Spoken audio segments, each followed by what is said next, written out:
Hi అండి, welcome to my channel.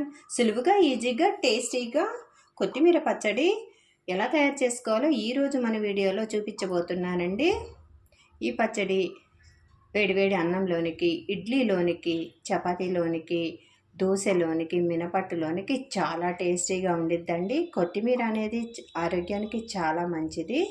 కొత్తిమీర పచ్చడి ఎలా తయారు చేసుకోవాలో చూద్దామండి. ఈ పచ్చడి కోసం ముందుగా స్టవ్ వెలిగించుకొని ఒక గిన్నె పెట్టేసుకోవాలండి. దాంట్లోనికి ఒక 2 టేబుల్ స్పూన్లు దాకా ఆయిల్ వేసుకోవాలి. పల్లి ఆయిల్ అయితే ఈ పచ్చడికి చాలా బాగుంటుందండి. నూనె వేడెక్కనేయాలి. నూనె వేడెక్కిందండి. ఇందులోనికి 1/2 టేబుల్ స్పూన్ జీలకర్ర వేసుకోవాలి. కొద్దిగా మెంతులు వేసుకోవాలి.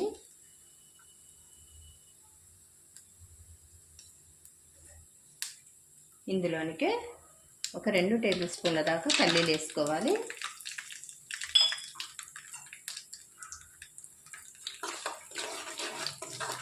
మంచిగా ఫ్రై చేసుకోవాలి. పల్లీలు అనేవి ఫ్రై అయిపోయాయండి. ఇందులోనికి ఒక 7-8 పచ్చిమిర్చి తీసుకొని ఇట్లా కట్ చేసి వేసుకోవాలి. ఇట్లా బాగా ఫ్రై చేసుకోవాలి.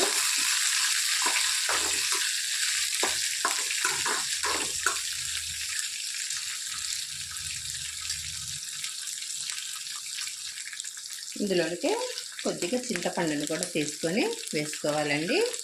ఈ నూనెలో ఈ చింతపండు కూడా చాలా మగ్గితే చాలా టేస్ట్ ఉండిద్దండి.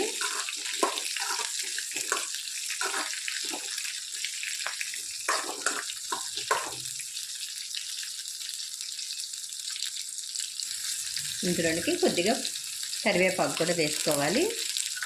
కరివేపాకు వలన మంచి స్మెల్ వచ్చి టేస్ట్ అనేది మంచి డిఫరెంట్ టేస్ట్తో బాగుంటుందండి.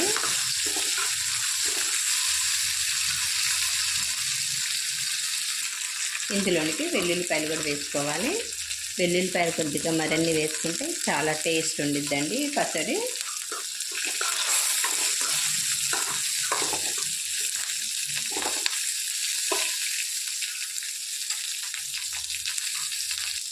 మిర్చి అనేది మంచిగా ఫ్రై అయిపోయిందండి.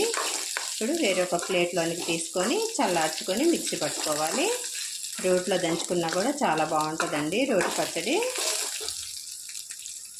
పక్క తీసి పెట్టుకొని చల్లార్చుకోవాలి.